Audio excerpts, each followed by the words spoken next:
Hello and good day, Algebra. We are covering CO4, writing, interpreting, and evaluating algebraic expressions.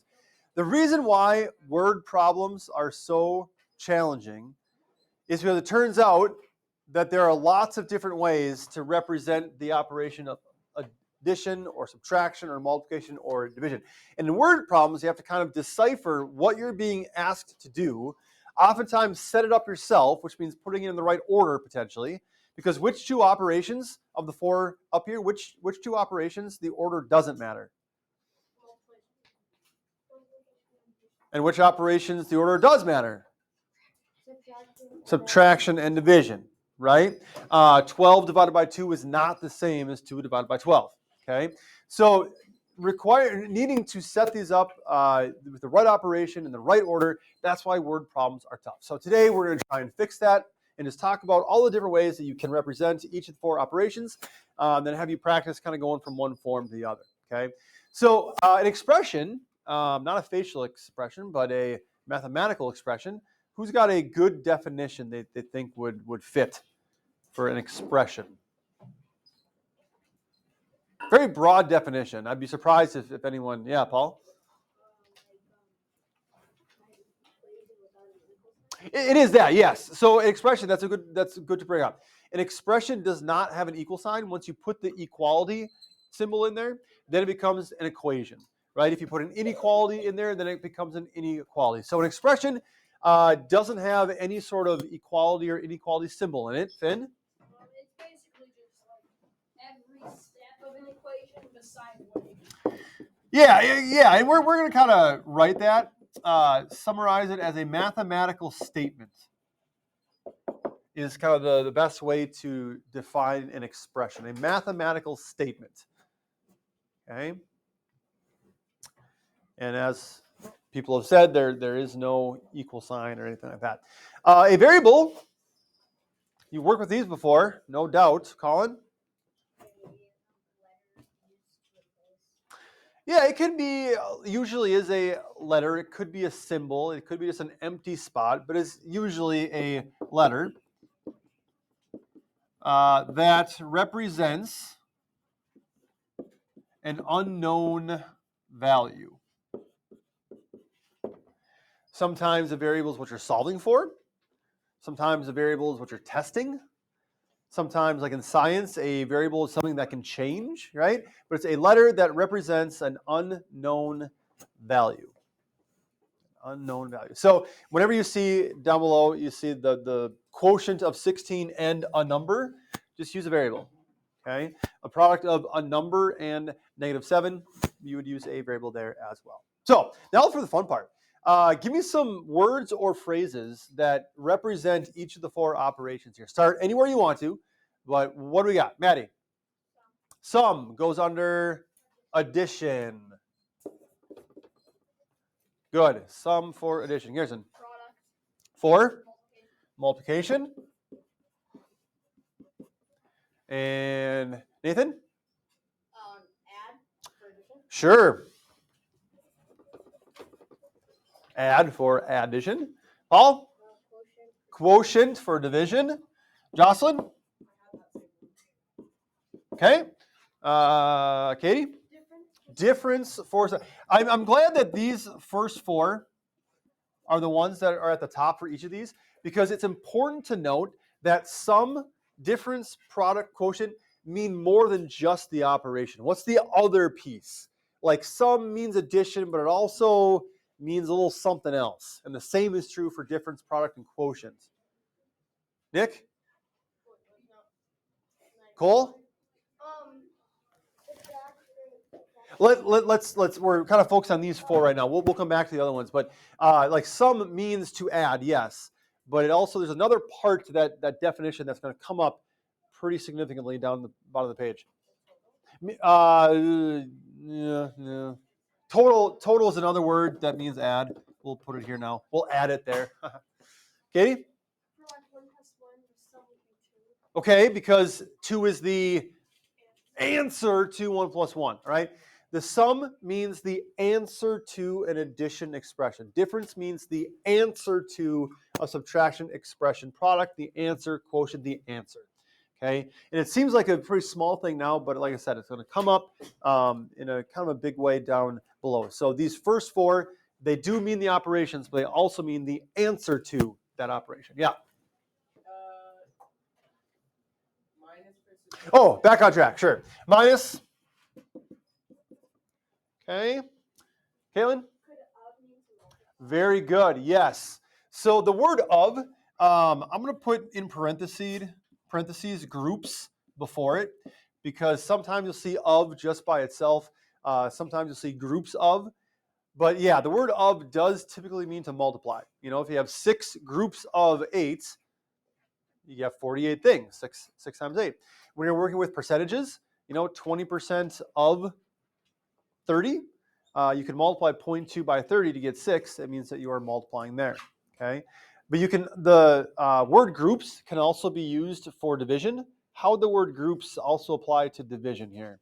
I'm kind of switching gears a little bit. So if you had your hand up before, you might not know the answer to this one. But what phrase uses groups with division? Yeah, what phrase includes the word groups that would mean division? Because groups of is multiplication. What similar phrase using the word groups would mean division? No, not quite. Not quite, Tristan? No. No. Into groups. Okay? Into groups. If you put something into groups, okay, you are dividing. You are taking a whole and dividing it into parts, right? Division. So groups of or into groups, multiplication, division. What else you got? Nathan? Multiply for multiplication. And I'll put times in the same line as that because multiplication times, same thing. Okay. Ryan?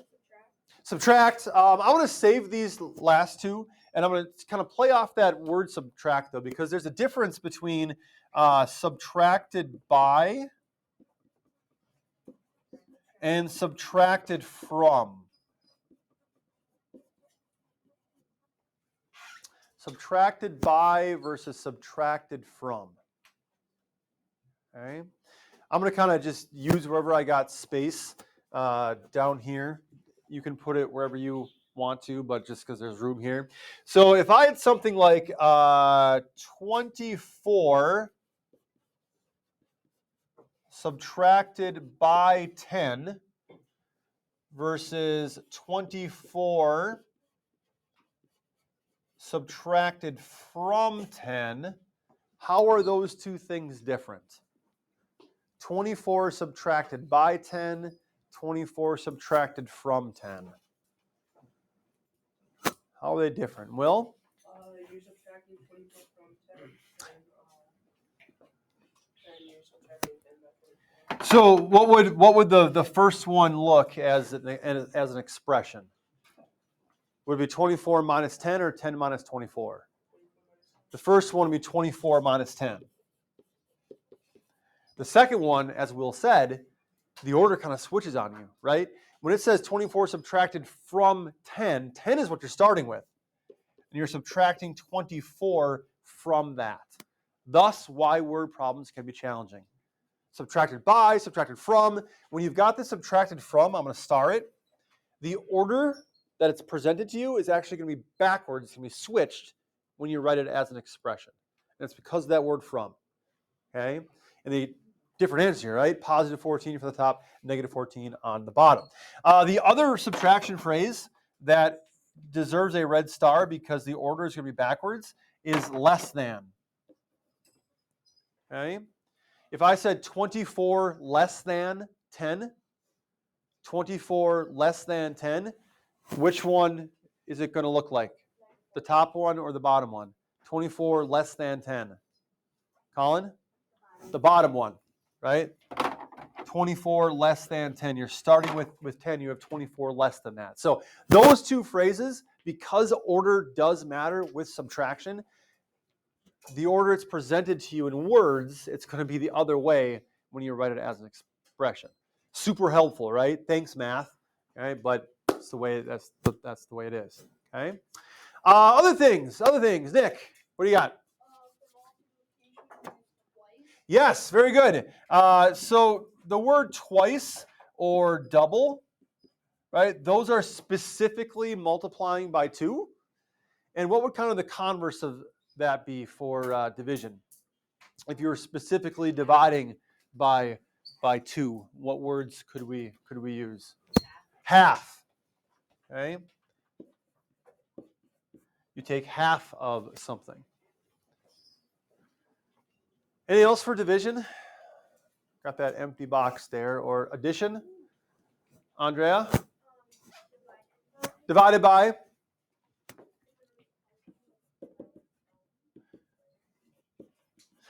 You wouldn't really use. I don't think I've ever seen the phrase divided from before. I could see how you could use it in context, but like 6 divided from 48.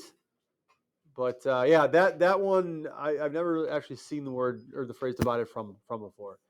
So we'll stick with divided by. But one more for addition. Leah, I saw your hand up. Did you have one for? Okay. Okay. What else do you want to throw out there? Is it different from what we have? Okay. Maddie? Plus. Sure. We'll add in there. More than, that one is also on there. Plus. Okay. Pretty good list. So when we're working through the ones down below here now, you may find yourself referring to this table. What does this word mean? It should be up there. Ryan. Yeah. Over. That's more kind of math slang, I would say. You wouldn't really see that in a math textbook. But yeah, when you say over, it does typically mean it's a fraction, which is division. So we'll go with that. Yeah, Nick. Can we use the calculators on our homework? You can use calculators on homework, and you'll usually be able to use them on tests as well. There are a couple objectives that are non-calculatorable, and you'll know that going into the test. So, okie doke. Let's start with some examples here. The Mr. Happy Pencil. Directions say write the verbal phrase as an expression and then evaluate it when n is 2. So if you have a variable, after you write it using the variable, then you're going to plug 2 in for the variable. And you don't have to use n. You could use x or y or whatever, but then you're going to evaluate it with a value for n. Yes? What about and? Would that be addition? It depends. It depends on what else is, because like if you say the product of 6 and 7, it's that and is referring to the product of the two numbers that you're taking. You can say the quotient of 56 and 8. So by itself with no other operation, it would mean addition, but it's also used pretty frequently in other things too. So yeah. Like this first one here, the quotient of 16 and a number. What operation does quotient refer to? Division. Are we taking 16 divided by 2 or 16 divided by n or n divided by 16 here? The quotient of 16 and a number. What's the order, Andrea? 16 divided by n, yeah. You can write that 2 different ways. You can write it horizontally, or now that you're in algebra, as you'll start to see more and more frequently, you can write it vertically in fraction form. Either way is acceptable. And when you plug in 2 for this, it says evaluate when n is 2. 16 divided by 2, 8 would be your answer. The next one, the product of a number and negative 7. Product of a number and negative 7. What is this saying? Voltinsky. 2 times negative 7. Okay, so we'll start with n first. The product of a number and negative 7, n times negative 7. With multiplication, as we said earlier, order doesn't matter. So you could also write this as negative 7n. If you're lazy like I am, you'll write it the second way because it saves you the time of putting that dot in there. Save your pencil lead, right? Saving money, saving time. So negative 7n, and you plug in 2 for that, negative 14. Negative 14. 12 times a number minus 3. Here we introduce a comma, and commas actually have a pretty important role. Okay, because when you read this 12 times a number minus 3, you might be left wondering, well, let's see, is that 12 times a number and then I subtract 3? Or is it saying 12 times a number minus 3? Right? 12 times a number minus 3. Am I multiplying first or am I subtracting first? Okay, and parentheses or commas can help us determine that. A comma in a sentence is like you pause, you take a breath. Okay, you skip a beat, right? In math, that comma represents a separation of operations. 12 times a number, comma. Do that first. Subtract 3. So which one of these would be correct? First or second? Kaylin. First one's correct. Okay. 12 times a number. 12 times 2 is 24. Minus 3 equals 21. Okay. Next one. Twice the sum of a number and 6. Here we come across that word sum, which we started the table saying the important distinction with the word sum is that not only does it represent addition, but it also tells us it's the answer to an addition problem. Okay? So when it says twice the sum of a number and 6, what is that asking us to do? What is that asking us to do? Eli. I'd say it's asking us to add 6 and n, which would be 2, and then you kind of go for it. Yes. Twice the sum means we're doing this first. Because if we want twice the sum, we want twice the answer. We have to get the answer before we can take twice of it. Okay? So written out, we would need parentheses. Because in order to add before we multiply, we have to have those parentheses in there to change the order of operations. Okay? So whenever you see the word sum, difference, product, quotient, you're getting the answer to something first. So this would be 2 times 2 plus 6, or 2 times 8, which is 16. Kind of get the gist? Okay? But again, why are word problems so tough? Because language is tricky.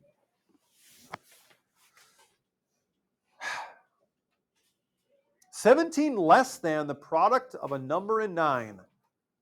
Whew!